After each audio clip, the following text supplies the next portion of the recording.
En esta entrevista presentaremos a la creadora artística Mariana Gándara, con el fin de reconocer su trabajo dentro del teatro mexicano. Mariana es una directora, dramaturga, artista interdisciplinaria, gestora y docente. Nace en la Ciudad de México en 1984.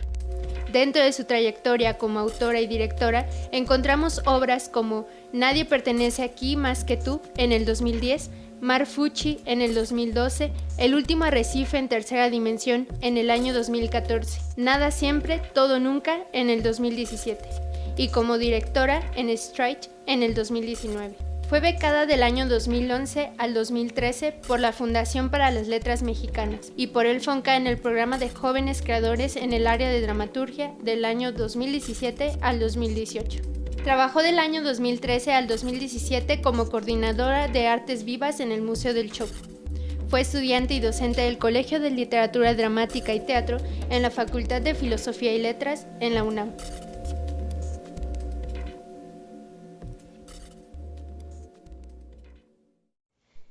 A continuación, les mostraremos la entrevista con Mariana Gándara. ¿Por qué elegiste el teatro como tu medio artístico para expresarte? Siempre me ha fascinado la idea de lo que nos pasa cuando nos encontramos con los otros y esta sensación emocionante y vulnerable y muy potente de lo que puede pasar, de la sensación que es además muy física, muy en el cuerpo, de, de no controlarlo todo porque está ese otro, esa otra ahí, ¿no? Y saber que entonces entramos en un espacio en donde lo que se construye es el resultado de que estamos juntos, ¿no?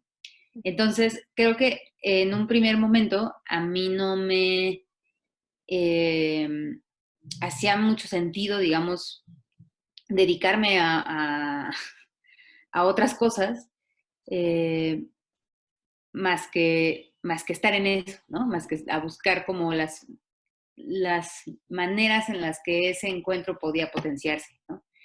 Y creo que por eso, desde muy chica, me interesó, por un lado, la educación, como el entender cómo ese encuentro puede generar conocimiento y puede producir intercambios de saberes. Y ahí empezó a interesarme también el teatro. Desde muy joven era como algo que como juego a mí me hacía sentir muy yo, o sea, me sentía muy cómoda jugando a representar. Y más adelante creo que entendiendo que había otras formas también de arte que implicaban ese encuentro y que podían combinarse con las formas del teatro, ¿no? Entonces, cuando tocaba escoger carrera y yo estaba un poco también pensando en si la antropología, ¿no? Como en este estudio del otro, podía ser una vertiente de lo que yo quería hacer, pues me pasó que yo hacía campañas de alfabetización para adultos en comunidades rurales con el Colegio Madrid, que es la escuela en la que yo estudié casi que toda la vida, ¿no? Mi primera escuela que no fuese el Colegio Madrid fue la UNAM. Entonces, había pasado toda la vida ahí y desde muy chiquita me había dedicado a participar de estas campañas de alfabetización. Y en esta última campaña que hicimos en el colegio, cuando estaba yo en el último año de prepa, eh, nos había, nos había tocado estar en una comunidad que había sido muy extraordinaria, muy ejemplar. O sea, es decir, para mí había estado en tres comunidades distintas, porque en cada comunidad se estaba 2 años y pasábamos todo el verano ahí. Y la verdad es que esta en particular había sido tan generosa y tan dispuesta a lo que un grupo de chamacos, porque éramos eso, éramos un grupo de chamacos, o sea, los más grandes tenían 17, 18, los más chicos 14, les proponían, ¿no? Y a jugar, digamos, a cosas que a mí me parecían brutalmente importantes, ¿no? No solo, digamos, en el sentido de lo que podían generar para ellos, pero que para mí como que reflejaban o me reflejaban, digamos, la posibilidad de ese encuentro que te digo, ¿no? Eh, desde círculos de cultura en donde discutíamos qué era el trabajo y se hablaba de si el trabajo que las mujeres realizaban, aunque no estuviese remunerado, era igualmente válido, o qué se necesitaba para que los trabajadores del campo pudieran organizarse de mejor manera y negociar los precios de sus cosechas ante los intermediarios de la central de abasto, ¿no? O sea, cosas que yo veía pasar que me parecían eso, como relevantes, ¿no? Y entonces pasó que sabíamos que al final de esa campaña íbamos a cambiar de comunidad, o bueno, el proyecto cambiaría de comunidad, y nos daba una nostalgia tremenda y quisimos hacerles una fiesta, ¿no? Una fiesta de despedida. Y entonces hubo quienes se dedicaron a hacer de comer para dar un gran banquete, hubo quienes se dedicaron a decorar la escuela. Nosotros vivíamos en la escuela primaria, nos las prestaban para ahí hacer como nuestro campamento durante el verano. Y a mí se me ocurrió que podíamos hacerles una obra de teatro, como de entretenimiento de la velada, ¿no? Iba a haber una obra de teatro. Y me propuse y como que movilicé la cosa para dirigirla, ¿no? Y era una cosa muy sencilla, era la historia de los colores, contada por los pueblos tzotziles, ¿no? En uno de estos libros de cuentos que había sacado el subcomandante Marcos. Y la cosa era que antes el mundo era blanco y negro y había unos dioses que convertían la noche en día, el día en la noche, pero estaban aburridos y querían que hubiera mayor variedad de colores en el mundo. Y entonces poco a poco iban haciendo una misión de aventuras en donde iban descubriendo los distintos colores. Y finalmente, cuando estaba en la cúspide de la obra, ¿no? Les pedíamos a las personas que habían ido a verla, que en realidad era todo el pueblo estaba ahí reunido en la primaria, ¿no? En la cancha, que cerraran los ojos. Y cuando cerraban los ojos, nosotros que habíamos pedido que nos llevaran estas barritas de cialume, que son estas barras que se utilizan como en los deportes de rapel o para brillar en la oscuridad, o incluso en los raves, ¿no? Habíamos pedido que nos trajeran de esas y entonces las accionábamos, brillaban y las cortamos de manera que empezamos a salpicarlos, ¿no? De la cosa esta que brillaba en la oscuridad de muchos colores. Y entonces, mientras estábamos haciendo eso, les decíamos que pensaran en el color de la milpa y en el color de los ojos de sus hijos, ¿no? Y qué aburrido y qué triste sería la vida si no hubiera colores, etcétera. Y que abrieran los ojos y vieran, ¿no? Lo maravilloso del mundo con todos los colores que existen.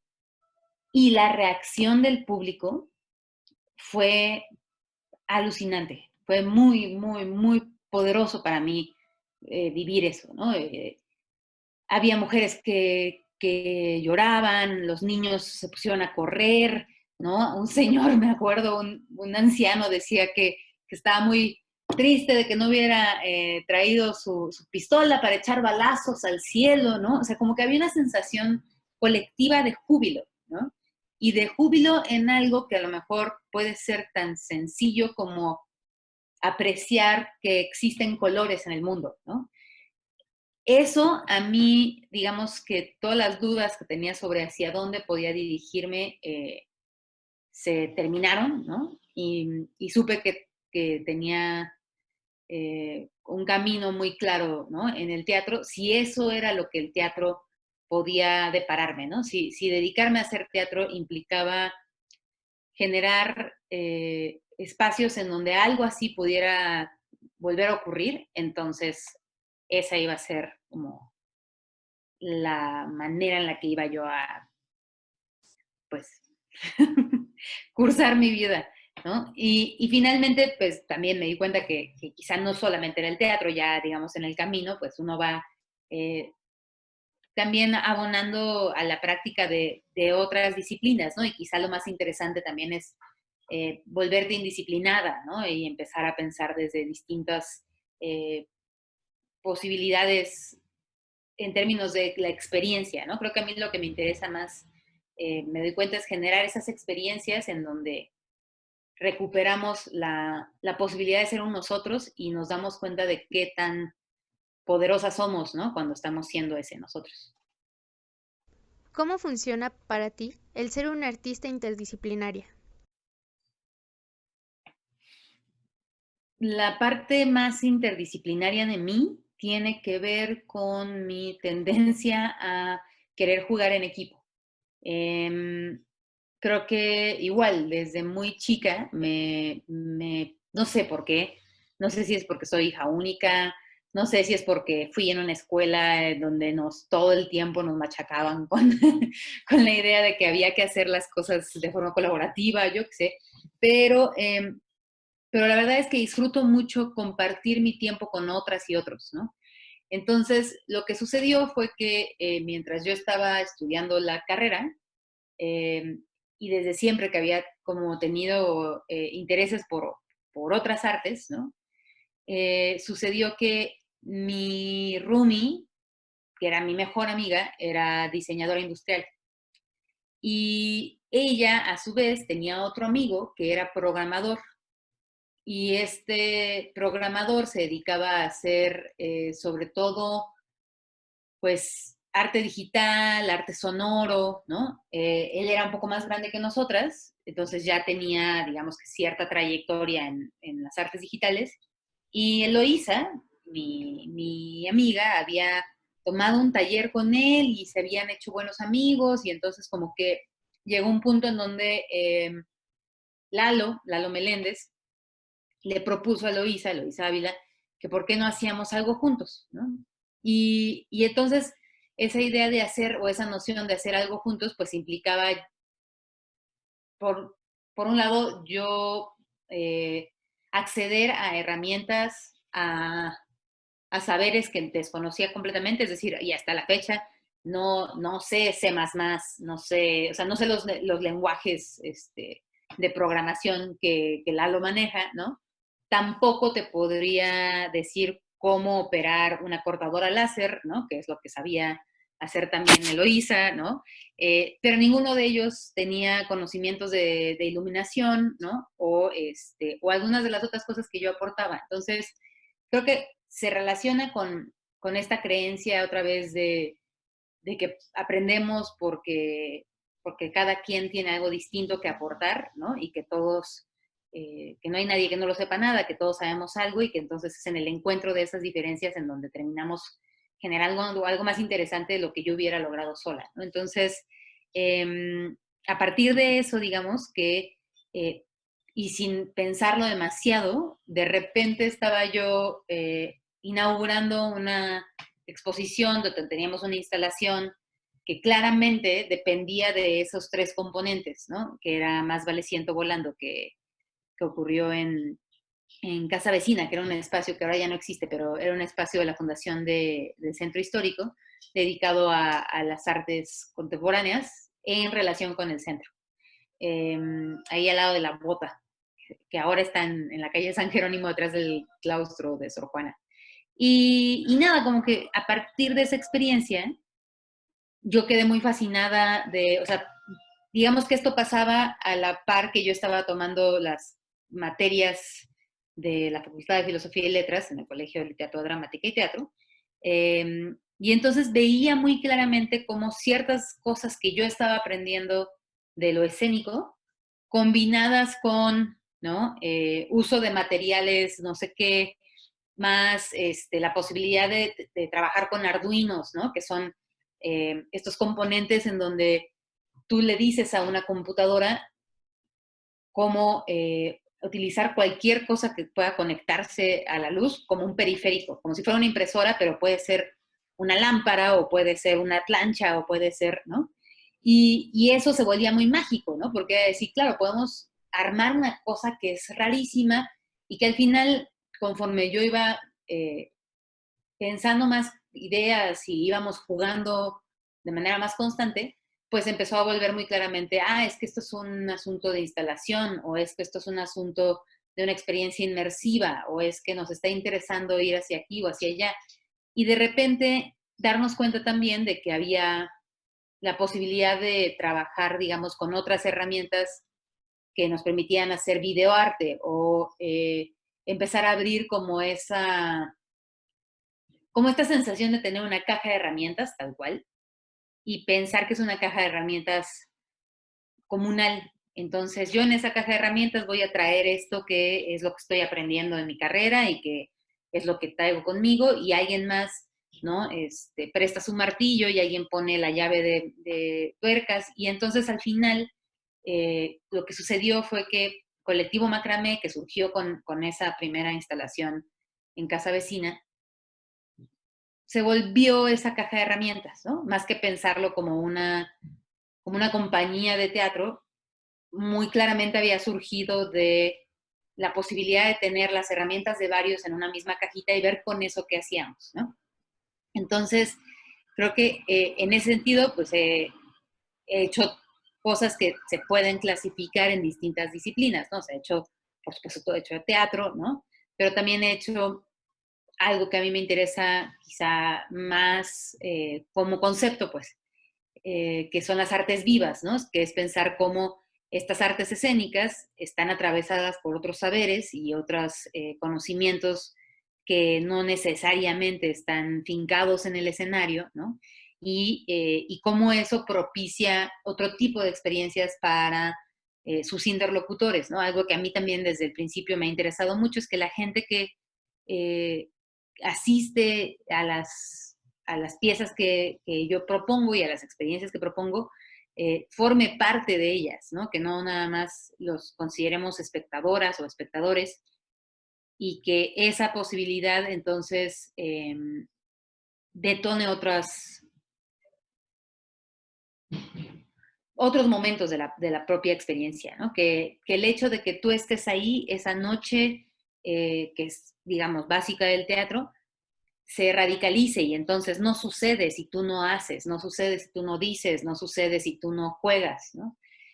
Como que eso siempre estuvo muy al centro de lo que desde un principio nos interesó jugar y hacer, ¿no? Y entonces, eso, ha habido cosas de video, ha habido cosas de instalación, ¿no? Ha habido cosas de danza, por ejemplo, ¿no? El año pasado me pidieron escribir que yo nunca había hecho eso, ¿no? Escribir una pieza para una coreografía de cuerpos que yo no iba a conocer, que era una cosa muy rara, ¿no?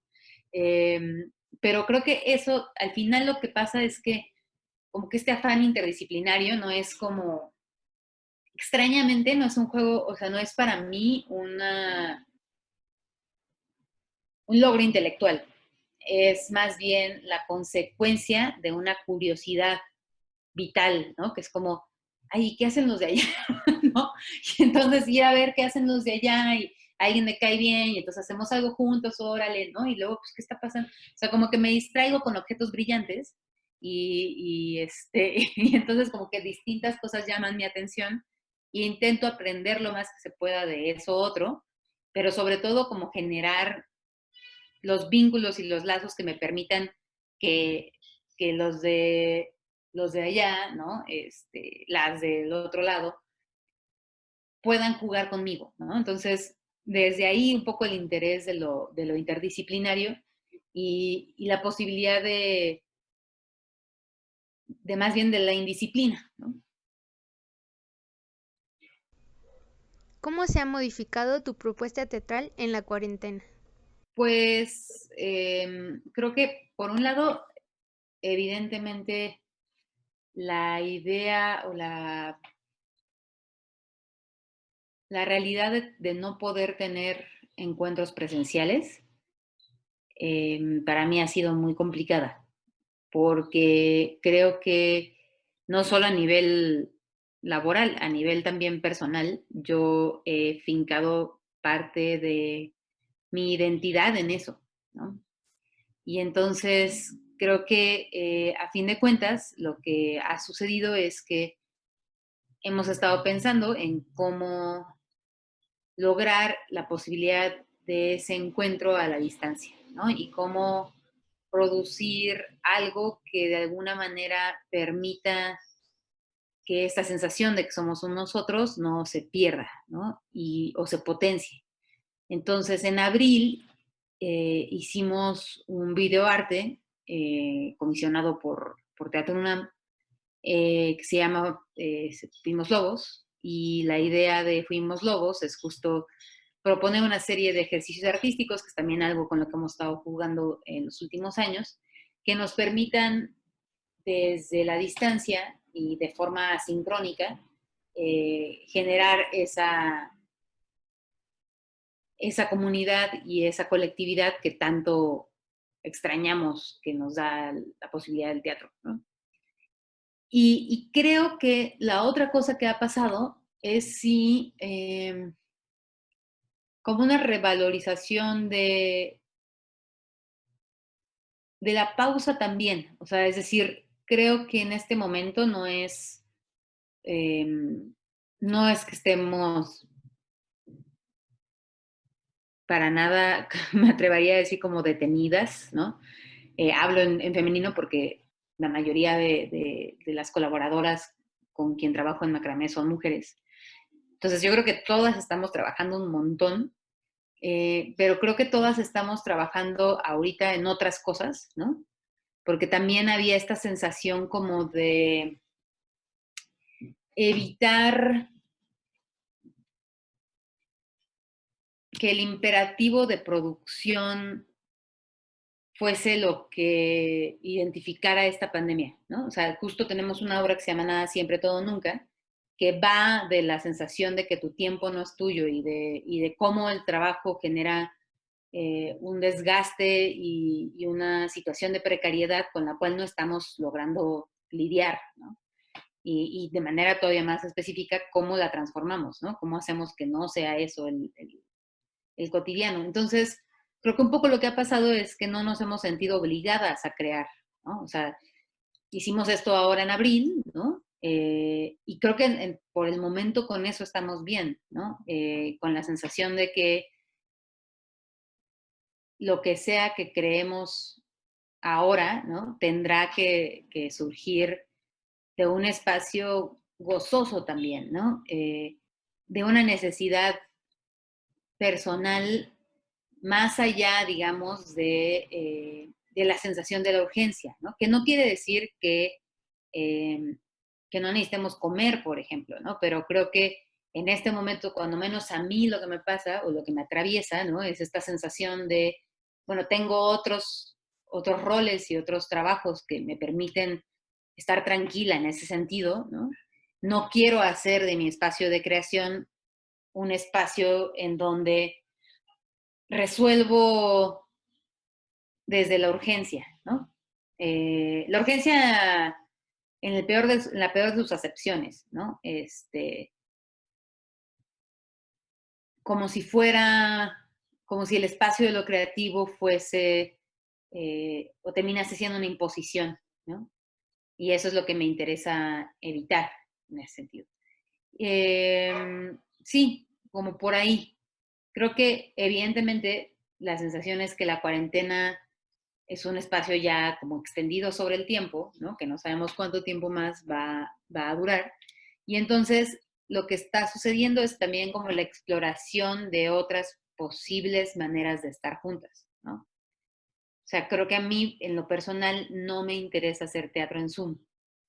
Eh, Porque justo yo personalmente también estoy cansada de las pantallas, ¿no? O sea, no, esto no es, digamos, la manera o el medio que resuene conmigo, ¿no? Eh, Cuando menos no me interesa esa traducción de lo escénico a ese tipo de pantalla, ¿no? Creo que por ahí está siendo la cosa. Más bien, creo que hay ideas que tienen que ver con teatro inmersivo, puesto a disposición de los participantes, o sea, del público, pues, en otras tecnologías, ¿no? O por otros medios. Pero tienen que ver más con la realidad, no con lo que puede pasar frente a la cámara de la computadora. Háblanos acerca de tu obra Nada siempre, todo nunca. Creo que ahí la cosa fue, trabajamos mucho desde la idea del laboratorio escénico. Entonces, lo primero que sabíamos era que queríamos trabajar sobre el desgaste, sobre la precariedad y sobre el cansancio. Y eso tenía que ver con una situación muy particular que, bueno, que a mí me atravesaba, ¿no? Yo me sentía muy cansada, me sentía muy desgastada y eso, me veía en una situación muy precaria, de la cual compartía esos elementos con mis compañeras, ¿no? Y entonces, como ante esa sensación, qué hacer, cómo lidiar con eso, ¿no?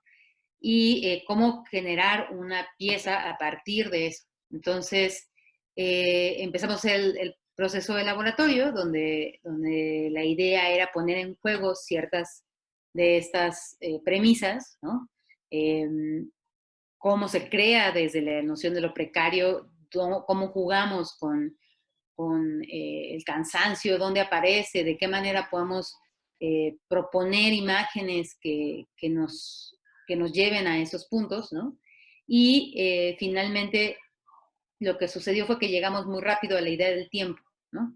Y del tiempo a quién le pertenece, y el tiempo quién lo gestiona, y el tiempo cómo funciona, cuál es nuestra relación emotiva con él, ¿no? De, de qué depende, cómo ha cambiado, cómo era antes, ¿no? Y partir de preguntas que generan problemas imposibles de solucionar, pero que eso hace que escénicamente sean infinitamente más interesantes, ¿no?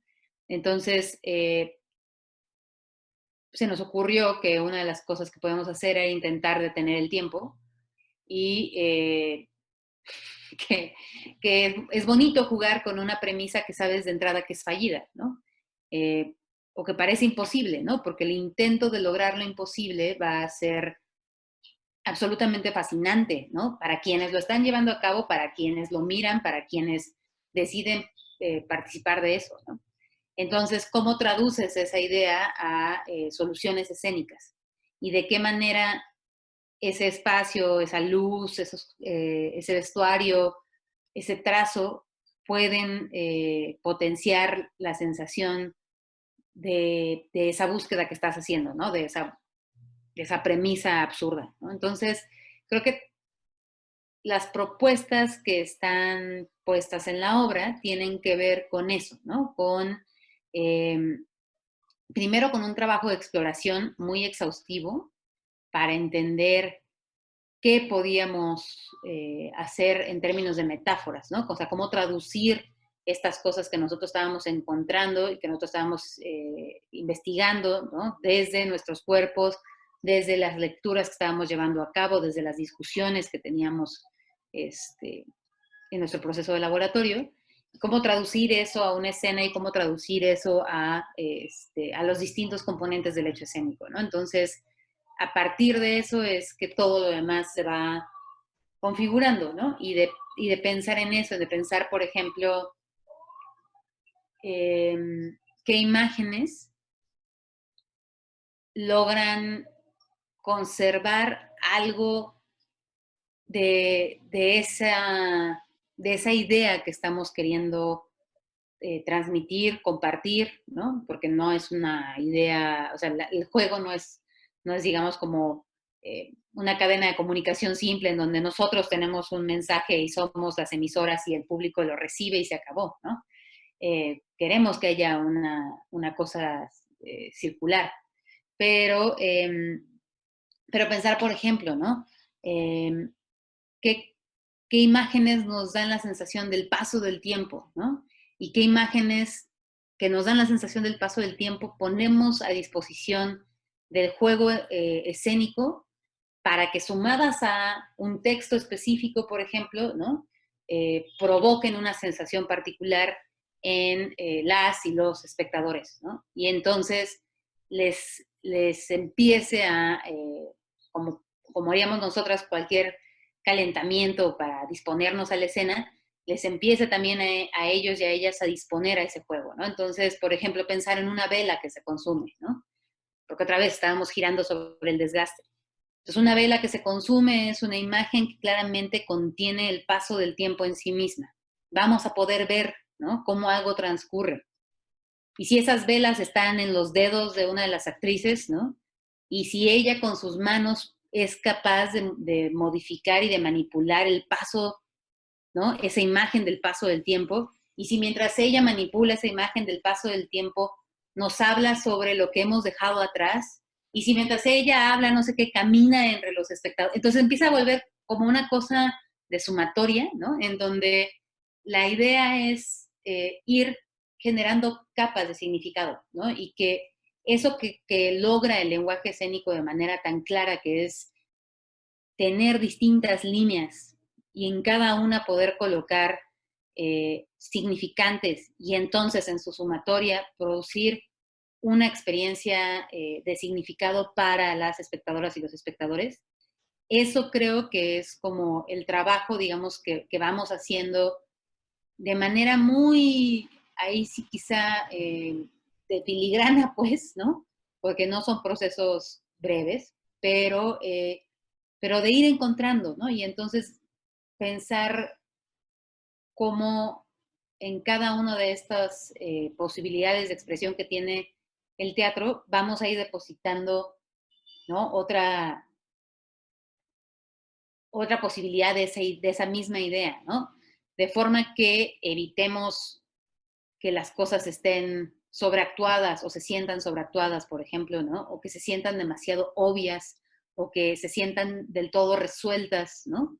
Porque siempre hay como esta suma de vectores, ¿no?, que están jalando hacia distintos lados, pero que justo en esa tensión que producen entre ellos, ¿no?, está eso que se puede volver llamativo e interesante, ¿no?, y que puede ser entonces seductor para las y los espectadores y que al final de cuentas, específicamente en esa obra, estaba diseñado para que en esa dramaturgia, digamos, de la experiencia, tú entrases al teatro desde un ellas y nosotros, ¿no? Porque son eso, son puras mujeres en el escenario, también detrás esa obra está hecha toda por mujeres, y termines la función muy claramente en la sensación de que somos un nosotros, ¿no? Y de que la única manera que tenemos para modificar el paso del tiempo, para salir de la precariedad, para dejar de sentirnos en el desgaste, ¿no?, va a ser que colaboremos en la construcción del deseo del otro. Entonces, un poco por ahí va como la propuesta de Nada Siempre Todo Nunca. ¿Cómo surge el colectivo Macramé? Es que fue una cosa un poco, te digo, como fortuita por un lado, ¿no? No estábamos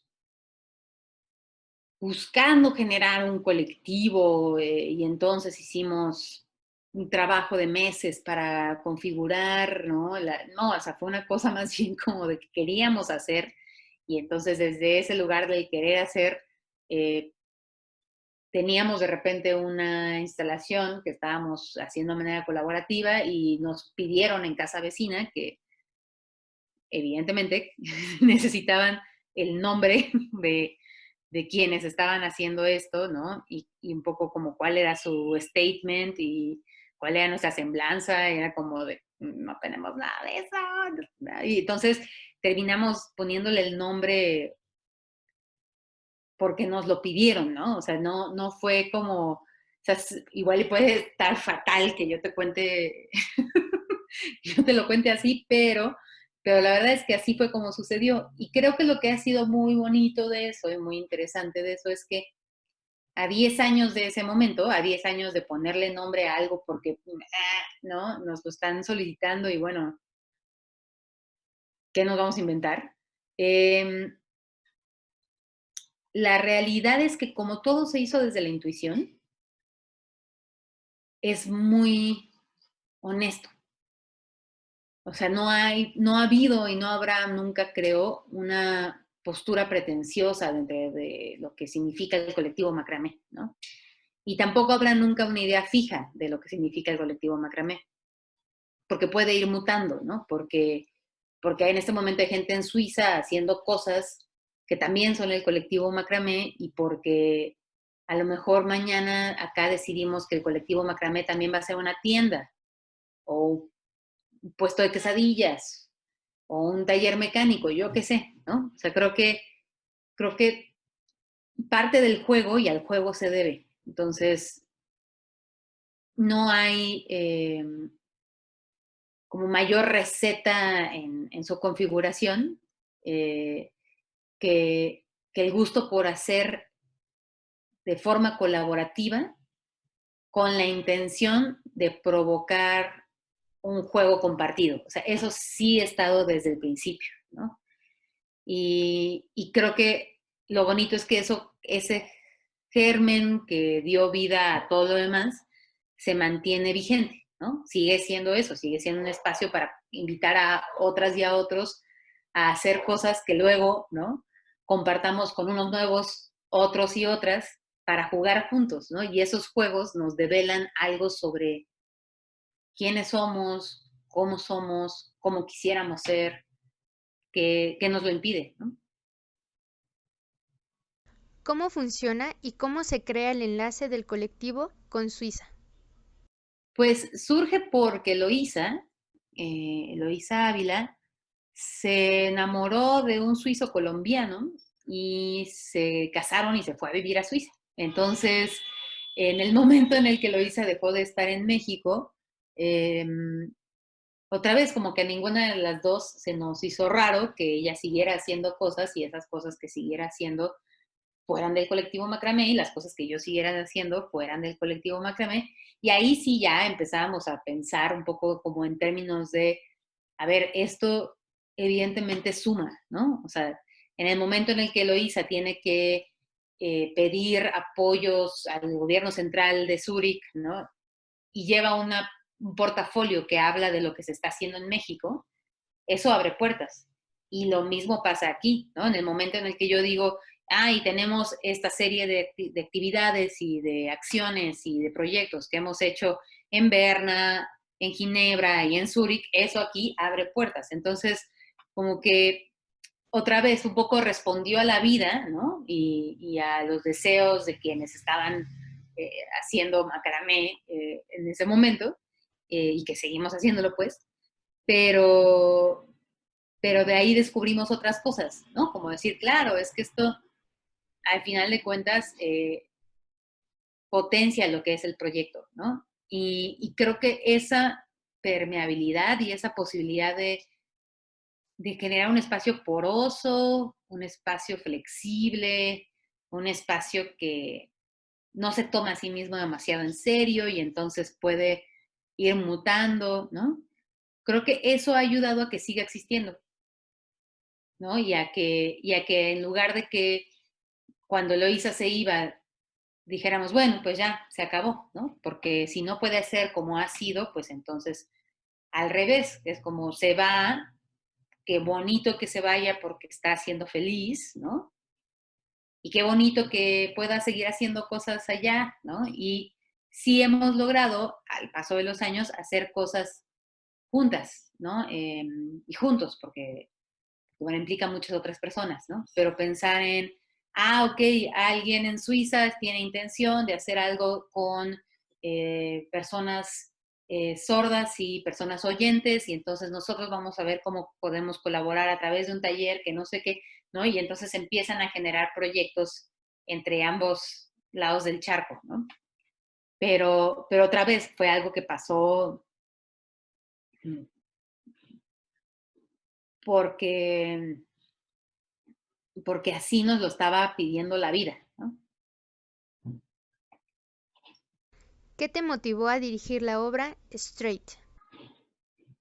Primero fue la invitación de Mario Espinosa, que es el director del CUT, del Centro Universitario de Teatro, que me dijo que querían hacer para para la generación que en ese momento estaba en cuarto, que querían hacer un proyecto binacional en donde se trabajara con textos de dramaturgos y dramaturgas jóvenes franceses en una propuesta de dirección que fuese, por un lado, de Sylvie Mongan, que es una directora francesa que lleva un espacio alucinante que se llama el Nuevo Teatro de la Octava, el Nuevo Teatro de la Huitième, en Lyon, y que me invitaba a hacer yo la contraparte mexicana. Entonces ahí ya, o sea, cuando alguien llega y te dice, te propongo esto, no, bueno,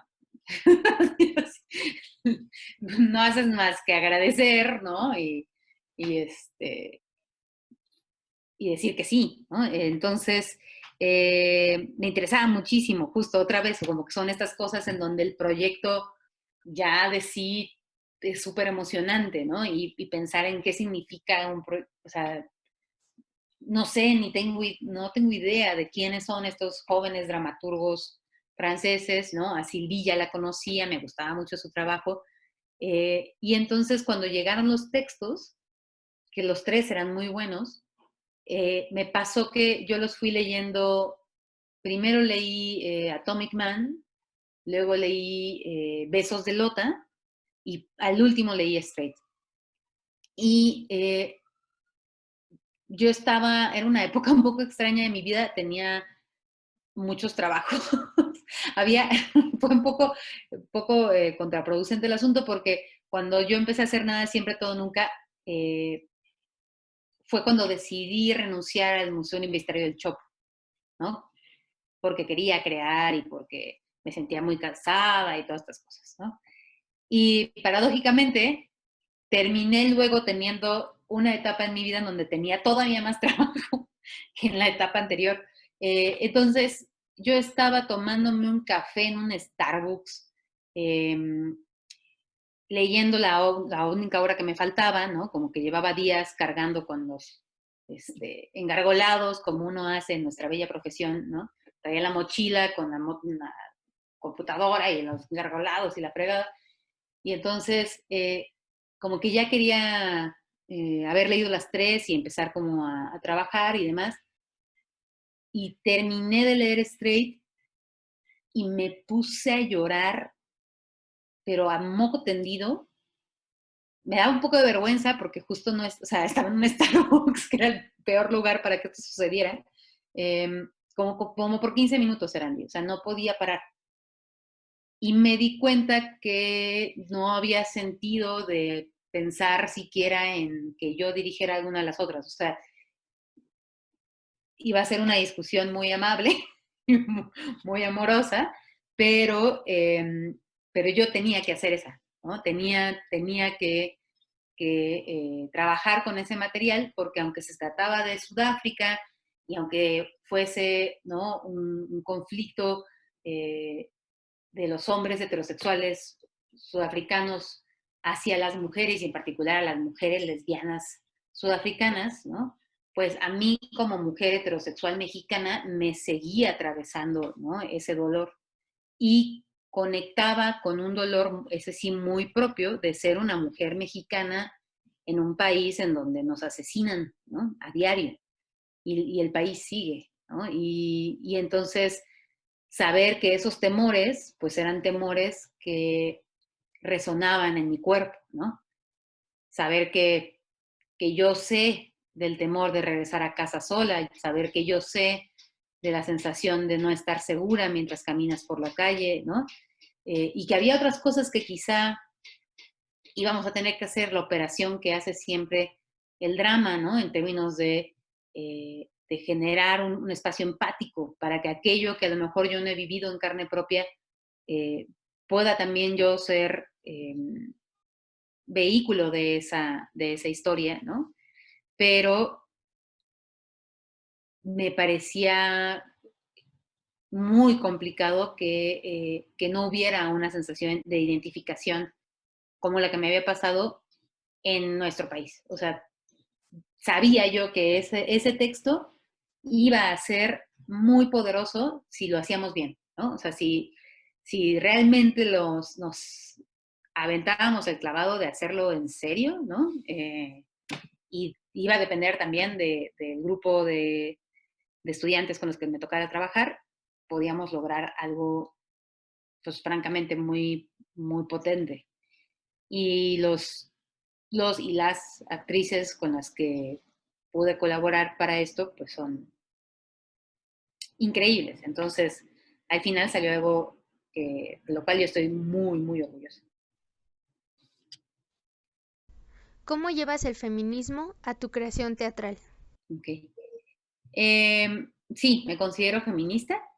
Eh, Creo que hace unos años no me hubiera nombrado así. Hace unos años, pienso hace 10 años, por ejemplo, ¿no?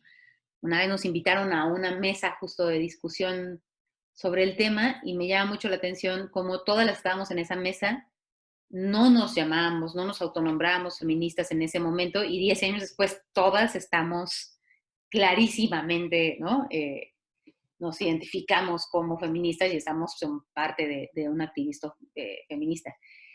Creo que lo bonito del feminismo es que no tiene que ser panfletario para ser ejecutado. Es decir, no necesitamos que las historias que se escriben, que las imágenes que se generan sean explícitamente una declaración de principios feministas, ¿no? Lo que sí creo que busco todo el tiempo es que lo que se produce sea congruente con esas ideas, ¿no? Y en ese sentido, por ejemplo, Nada, Siempre, Todo, Nunca, que está hecha por puras mujeres, ¿no? Otra vez, no nació siendo como, o sea, queríamos que había actores invitados y por azares del destino no pudieron, ¿no? Y entonces, cuando yo me di cuenta que éramos un grupo de puras mujeres trabajando temas que yo sentía que además nos afectaban de manera particular a las mujeres, porque evidentemente en este país y en muchos otros, los trabajos del cuidado son trabajos que están puestos en los hombros de las mujeres y que no son reconocidos económicamente, pero que sí implican una gestión del tiempo y de las energías y los afectos, ¿no? Que si se sienten cansados los hombres, pues les tengo noticias, las mujeres estamos el doble, ¿no? Entonces, tenemos doble, triple turno, ¿no? Incluso quienes no tenemos hijos. Entonces, como, como que en el momento en el que eso se hizo evidente, ¿no? Por el propio trabajo que estábamos realizando, entonces decir, bueno, ¿qué pasa si tomo la decisión consciente de que el resto del equipo sean también mujeres, ¿no? Y entonces que sea una diseñadora de iluminación y de vestuario, ¿no? Y de espacio, y que las asistentes que vayan a participar de esto también sean mujeres y que el video también lo haga una mujer y que, ¿no? Y entonces empieza como a suceder la posibilidad de ese espacio con una mirada o una perspectiva de género y una mirada feminista, ¿no? En el caso de Straight, pues bueno, el texto ya de sí tenía, ¿no? Una mirada feminista y entonces, ¿cómo generas un espacio de montaje, que además es un espacio formativo porque es un montaje de graduación, tiene, ¿no? No es que yo los llamé a ellos a ver si hacíamos esta obra, ¿no? Es que con esa obra ellos se confirman como actores profesionales, ¿no? O sea, dejan de ser estudiantes para dar ese salto. Y cómo produces un espacio que, que conjugue estos ideales, ¿no? El pensar, por ejemplo, no vamos a representar la violencia contra las mujeres de forma explícita, ¿no? Y vamos a hacer todo lo posible y vamos a tener que realizar la cantidad de sesiones de laboratorio que sean necesarias para producir las metáforas que nos permitan que en esta obra, cuando menos en esta, no veamos revictimizados los cuerpos de las mujeres, ¿no? Porque eso no nos interesa, porque eso ya no queremos verlo, porque eso no es necesario y además nos hace daño, ¿no? Y es muy, muy importante ser responsables y sensibles con lo que estás compartiéndole al otro, ¿no? Y a la otra. Y de igual manera, ¿no? Como cómo producimos un espacio en donde los varones del equipo, ¿no? Los hombres que también están siendo parte de este ejercicio, se sientan cómodos y libres de expresar su vulnerabilidad y de poner en jaque su masculinidad tóxica, ¿no? Y no porque ellos per se sean tóxicos, sino porque todos hemos crecido en un sistema patriarcal y evidentemente algo de eso va a estar troquelado en ellos y en nosotras, ¿no? Entonces se vuelve como una consigna de trabajo, ¿no? Más que una temática específica o que pensando en términos de la escritura, necesariamente un corte de personaje o un idiolecto, ¿no? Es decir, cómo, cómo la cosa tiene que ver con, para mí, la creación feminista tiene que ver mucho más con los cómo que con los qués. Porque los qués pueden ser los mismos. O sea, yo te puedo montar un Hamlet con una mirada feminista, pues, ¿no? Donde va a estar esa operación del feminismo, no va a ser en la historia que se cuenta, sino el cómo se cuenta esa historia, quiénes cuentan esa historia, desde qué visión, ¿no? Y qué cosas que a lo mejor han permanecido ocultas o subyugadas o que, o que no han sido el centro, ¿no? Pueden ponerse al centro y desde ese lugar, entonces sí, producir una práctica escénica feminista. Gracias. Ya por último, es si tú quieres eh, decirle algo a las nuevas creadoras, a las que estamos surgiendo y que justo vamos a dar este salto, ¿no? Del que hablas, que dieron estos actores, que vamos a dar este salto, este gran salto. ¿Qué podrías decirnos? Que no están solas, que estamos aquí para recibirlas, para darles la bienvenida, para compartir con ustedes lo que podamos, que, que sería ingenuo de mi parte y quizá un tanto cruel decirles que va a ser sencillo, porque no lo es. Les esperan muchos retos, pero hay que confiar también en lo que ustedes son y lo que ustedes saben y lo que ustedes traen por ser ustedes.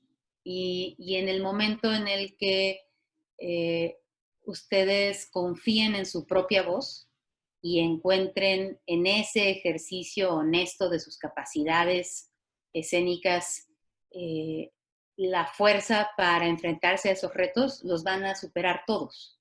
Y aquellos que a lo mejor parezcan insuperables, seguramente no lo son del todo si los intentamos superar juntas. Entonces, creo que algo que hemos encontrado y que sin duda ha sido un factor fundamental de cómo trabajamos las mujeres de la escena de este país en los últimos años, tiene que ver con la posibilidad de lo sororo, ¿no? Y en ese sentido, pues que sepan que si bien a lo mejor en lo particular no son ni tienen que ser las mismas luchas para todas, sí estamos dispuestas a acompañarlas en sus caminos y en sus propias batallas. Y creo que eso es algo que a mí me da muchísimo gusto sentir que soy parte, ¿no? Y saber que es un camino que continúa, ¿no? Y verlas a las jóvenes creadoras escénicas, actrices, directoras, dramaturgas, productoras, gestoras, investigadoras, críticas, escenógrafas, vestuaristas, utileras, tramoyistas, sonidistas, videoastas, saber que se dinamitaron muchas de las barreras que impedían que estuviéramos en los lugares en donde queremos estar y que aunque no es que ya no existan esas murallas, sí me parece que lo que estamos haciendo es ponernos la mano para que otras puedan brincar las que quedan, ¿no? Entonces, yo creo que lo que les diría es que confíen en sí mismas y confíen también que desde, desde la posibilidad de ser generosas con ustedes mismas. La idea de que estar segura de lo que uno quiere hacer es no tener miedos. La idea de que estar clara de que el teatro es su camino es ser fuerte y no tener dudas. Esas son ideas patriarcales, son ideas de lo masculino, ¿no? Y de una masculinidad tóxica, pues. Entonces, yo creo que nosotras somos tanto más fuertes mientras nos permitimos ser vulnerables, ¿no? Entonces, como que abracen pues sus miedos, abracen sus dudas, ¿no? Abracen sus errores también, porque a final de cuentas eso les va a ayudar a estar más cerca de ustedes, que va a ser lo que finalmente les permite ejercer una voz propia. Y queremos escuchar sus voces, queremos saber quiénes son ustedes y qué quieren decirnos del mundo. Nos estamos muriendo de ganas de escucharlas. Entonces, pues nada, aquí estamos para lo que sea necesario.